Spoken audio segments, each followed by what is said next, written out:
काबूर तारा ओ रानी चन्नी टोला कैसे थोड़ा सुन मनाबो मनाबो प्यार के हनीमून मनाबो गोरी प्यार के हनीमून मनाबो प्यार के हनीमून मनाबो गोरी प्यार के हनीमून।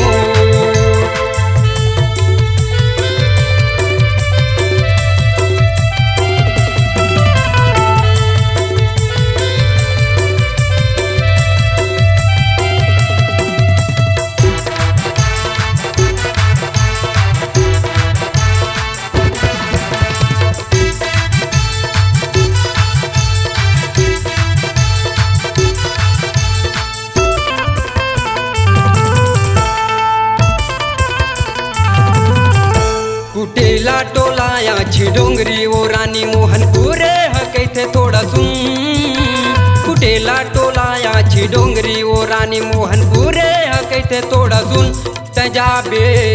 तजाबे खमी के मेला जरूर तजाबे भस्करा के मेला जरूर तयाबे फुलवारी के मेला जरूर तजाबे भस्करा के मेला जरूर।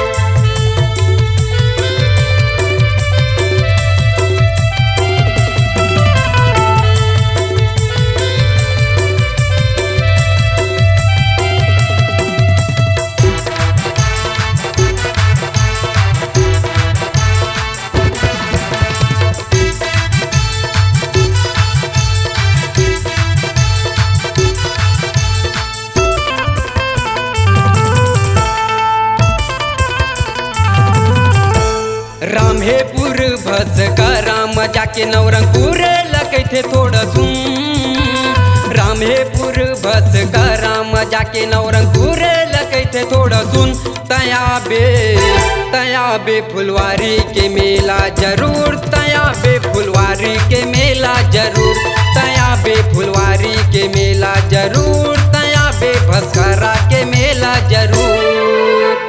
शारदा माया बे डोंगरिया माबे चाहे लोरमी शहर मवो शारदा माया बे डोंगरिया माबे चाहे लोरमी शहर मवो मनाबो मनाबो प्यार के हनीमून मनाबो गोरी प्यार के हनीमून मनाबो प्यार के हनीमून मनाबो गोरी प्यार के हनीमून मनाबो प्यार के हनीमून मनाबो गोरी प्यार के हनीमून मनाबो प्यार के हनीमून मनाबो गोरी प्यार के हनीमून। दोस्तों छत्तीसगढ़ अब आपकी आवाज में झूमेगा। ऑडियो वीडियो रिकॉर्डिंग के लिए चले आइए SLV स्टूडियो चकरभाठा बिलासपुर। सोहन लाल वर्मा जी के द्वारा प्रस्तुत।